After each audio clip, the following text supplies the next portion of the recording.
presented by Aryan Recording.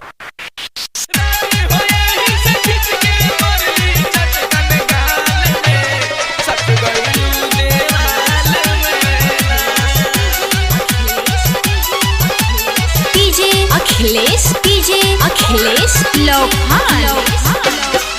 हम तो चल गई नी मोतिहारी तबले देलू तुम्हारी के गारी हम तो चल गई नी मोतिहारी तबले देलू तुम्हारी के गारी एही से ऐसन चटकन मरली खिंच के गाल में सट गईलू देवाल में ना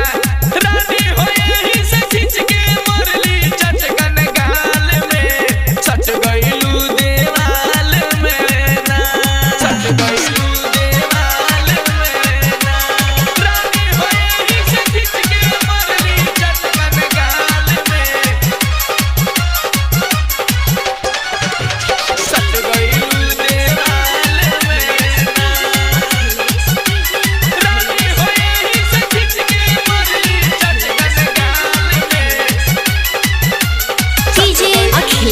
अखिलेश लोहान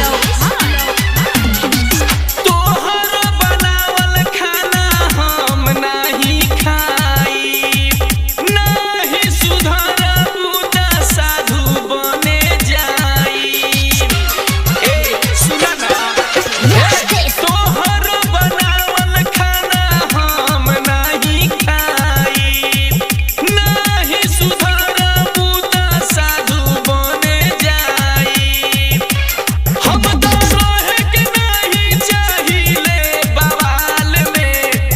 गईलू देवाल में ना रानी हो एही से चटकन खिंच के मरली गाल में सट गईलू देवाल में ना रानी हो एही से खिंच के मरली चटकन गाल में सट गईलू देवाल में ना सट गईलू देवाल में ना रानी हो एही से खिंच के मरली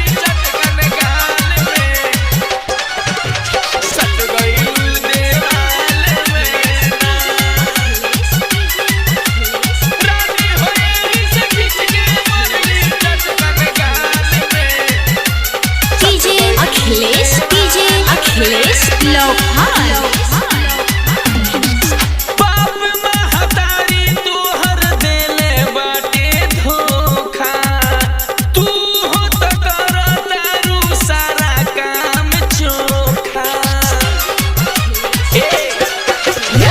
बाप महतारी तोहर देले बाटे धोखा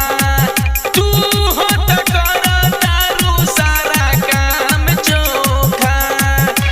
हमके छोड़ तू त करैती अठजा में हाल में सट गईलू देवाल में ना रानी हो एही से खिंच के मरली चटकन गाल में सट गईलू देवाल में ना रानी हो एही से खिंच के मरली चटकन गाल में सट गईलू देवाल में ना सट गईलू देवाल में ना रानी हो एही से खिंच के मरली चटकन गाल में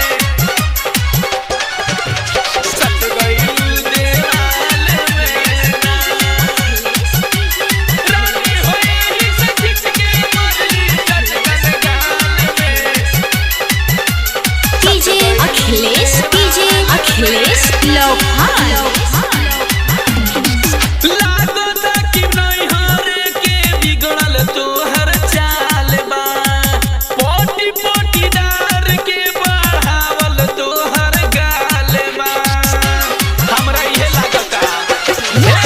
लागता कि नैहर के बिगड़ल तोहर चाल बा पोटी पोटीदार के बढ़ावल तोहर गाल बा